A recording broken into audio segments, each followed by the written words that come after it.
मैं राजस्थान के एक क्षत्रिय परिवार से संबंधित हूँ। यहाँ आज भी कई ऐसे क्षेत्र हैं जहाँ अवांछनीयताएं, मूढ़ मान्यताएं एवं कुरीतियाँ इस कदर हावी है कि परिवार और समाज को उनसे बहुत क्षति पहुँचती है। बच्चा जब इन अवगुणों में पल बढ़कर बड़ा होता है तो वह दुर्गुणों की खान होता है। दुर्भाग्यवश मैं भी एक ऐसे ही परिवार में पैदा हुआ और संपूर्ण दोषों की थाती लेकर बड़ा हुआ। कोई भी ऐसा दुर्गुण ना था जो मुझ में ना हो। भला हो उस गायत्री परिवार का जिसने मुझे इस नर्क से बाहर निकाला और उस स्थान पर लाकर खड़ा किया जहां मुझे गौरव महसूस होता है। आज जब मैं अपने विगत जीवन के बारे में सोचता हूँ तो मुझे उस जीवन से घृणा भी होती है और शर्म भी। भगवान न करे किसी को ऐसी जिंदगी मिले। सन 1994 में हमारे यहाँ माधोपुर में 108 कुंडीय गायत्री महायज्ञ संपन्न हुआ। उसी दौरान मुझे मिशन से जुड़ने का सौभाग्य प्राप्त हुआ।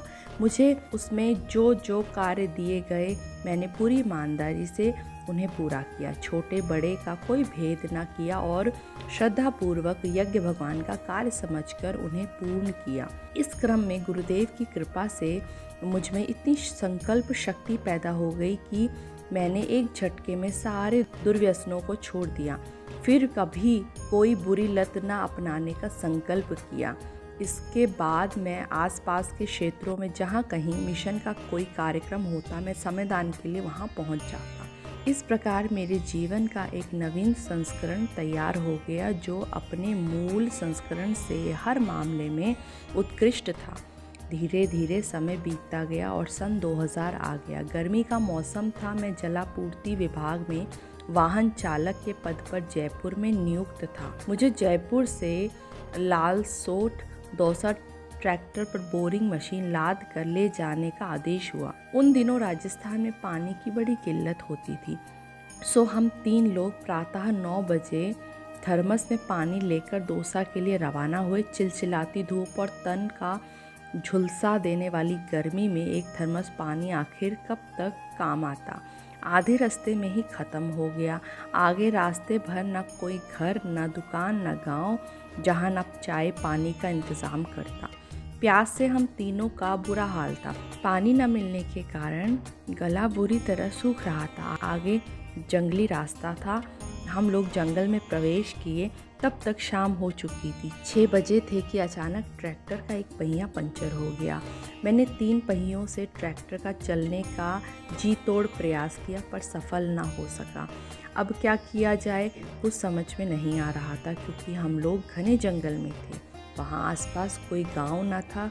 भूख प्यास परेशान कर रही थी सो अलग। सड़क किनारे मील का पत्थर देखा तो उसमें रामगढ़ 5 किलोमीटर लिखा था।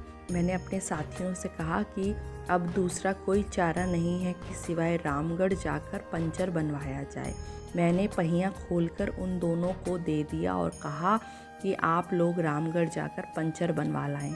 मैं आपकी यहाँ प्रतीक्षा करता हूँ। रात्रि के 9 बज चुके थे। घनी अंधेरी रात थी। भूख और प्यास से प्राण मुंह में आ रहे थे। उस निर्जन में अब एकमात्र सहारा गुरुदेव ही बच रहे थे। सो उन्हीं को पुकारना शुरू किया। हे गुरुदेव, आज तो आप ही बचा सकते हैं। यदि भोजन पानी न मिला तो कदाचित बचूंगा नहीं, कुछ कीजिए। इधर मैंने प्रार्थना शुरू की और उधर उसका तत्काल प्रतिफल दिखाई पड़ा। मैंने देखा कि एक बूढ़ा व्यक्ति लाठी के सहारे मेरी ओर आ रहा है। पास आया तो मैंने कहा, बाबा राम राम। मैंने सोचा कि आसपास के गांव का कोई व्यक्ति होगा, अब शायद पानी की व्यवस्था हो जाए। मैंने पूछा कि बाबा यहाँ पानी कहीं मिल सकता है क्या? मेरे इतना कहने पर बाबा ने कहा कि अभी लाता हूँ। बाबा गए और 5 मिनट के अंदर पुनः उपस्थित हुए। इस बार एक हाथ में एक बाल्टी पानी था और दूसरे हाथ में कुछ भोजन। भोजन में 3 रोटियां, कुछ मिर्च और प्याज थे। उन्हें देते हुए कहा कि बेटा तू भूखा भी है, तेरे साथी भी भूखे होंगे, सो यह भोजन कर ले और उन्हें भी खिला लेना। मैंने कहा ठीक है बाबा। इसके बाद मैंने एक रोटी खाई, पानी पिया और तृप्ति अनुभव की। मैंने पूछा कि बाबा आप पास में ही रहते हैं क्या? वह बोले, हाँ कुछ ही दूरी पर हमारा घर है। मैंने अगला प्रश्न किया, बाबा आपका नाम क्या है? रामधन उन्होंने बताया। मैंने कहा, बाबा मैं आपके क्या काम आ सकता हूँ? उन्होंने कहा, बेटा तुम मेरा बहुत काम करोगे। के बाद बाबा चले गए। मैं इसके उपरांत अपने साथियों का इंतज़ार करने लगा। करीब रात 11 बजे वह लोग पहिया ठीक करा कर लौटे, साथ में पानी भी लाए। मैंने उन्हें बाबा की बात बताई और कहा कि आप लोगों के लिए रोटियां रखी हैं, आप लोग खा लें।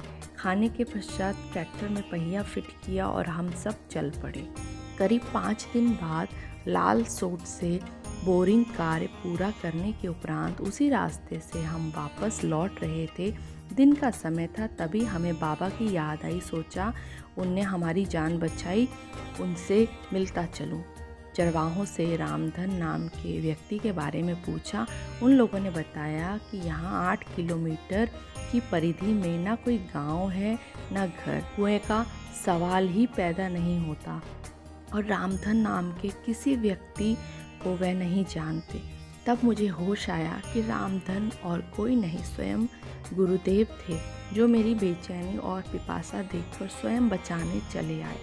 मैं भी कितना भागा हूँ जो उन्हें पहचान नहीं पाया। तभी से मैं तन मन धन से गुरु कार्य में लगा रहता हूँ, जाने कब वह मिल जाएं यही सोचकर। यह कहना था सुरेंद्र सिंह शेखावत जी का, सीकर राजस्थान से।